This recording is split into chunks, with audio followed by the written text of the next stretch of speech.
Hey guys, what's up?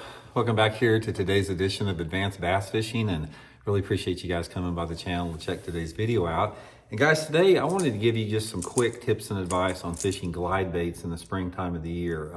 At the time of filming this video, where it's the third week of March, and we are right in the prime time to fish glide baits. Really between, say, like March, April, and May, I think are the three best months. So I want to talk specifically about the larger glide baits here, what you can do with them and how you can fish them in the situations they work the best in. And I definitely think it's going to add up to some big fish for you guys after we get done with this. And also guys, I will include my Tackle Warehouse link to the glide baits they have at Tackle Warehouse if you guys would like to pick a few up and try out some of these tips I'm going to give you guys today. Okay, now the ones that I'm talking about, there's a ton of different big swim baits and glide baits, but I'm talking specifically about the glide baits like this. Most of them are jointed like this, and most of them they're hard glide baits, and they're anywhere between, say, 6 to 10 inches long. And I prefer the 6 to 8 inch models. That seems like the ones that it's a good balance to get numbers of fish and quality fish both. Even though this is not a technique that you're going to get a lot of bites on, this is a big bait, guys. So it's pretty intimidating to some bass, and they have to be just in the right frame of mind to hit it. So let's talk a little bit about just some foundational tips on them. I don't want to get into the big long video here, but I just want to get you guys started on this. First thing you have to do when you get a big glide bait like this, even if it's like a smaller 5 or 6 inch model, you've got to have the right tackle to throw it on. And most of the time I throw it on either a flip and stick or an 8-foot extra heavy action bait casting rod, usually with 20 to 25 pound test Seaguar and Vizex line. So you got to use big tackle with it. That's the main thing, because these things, most of them are going to weigh anywhere between 3 to 6 ounces. So it takes a pretty significant rod to throw them. So that's the first thing, is you got to get lined out with that. Second thing that you're going to notice with big glide baits is they are very situational in terms of everything's got to be just right for them to hit it, or they're not going to bite the thing.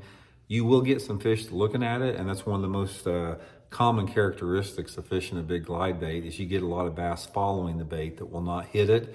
And that's because a couple different things. It could be your retrieve cadence, it could be the weather conditions, color of the bait, whatever. But the one thing that you need to do on this is, if you want to throw a big glide bait, is go on the right day to do it. Now the right day is going to be when the fish are really aggressive.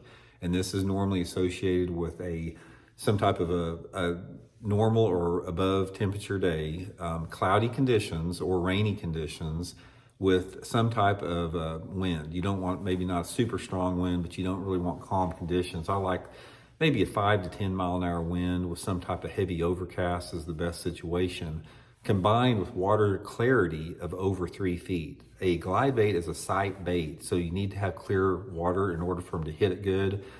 So my perfect conditions for this would be like water temperatures, between 55 to 70 degrees, water visibilities 3 to 5 foot in clarity, a cloudy day with a 5 to 10 mile an hour south wind. That's going to put those fish in the frame of mind to bite a glide bait.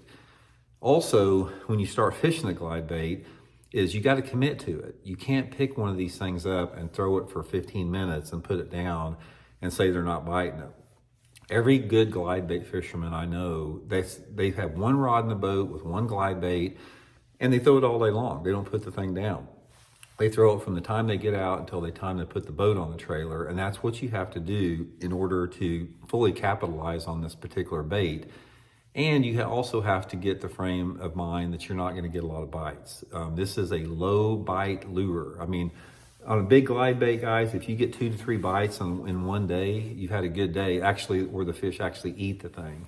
Now, you may get 20 fish that follow the thing and you can see it, but actually the ones that hit it are going to be a very small percentage, but they could be freaking giant bass that do that.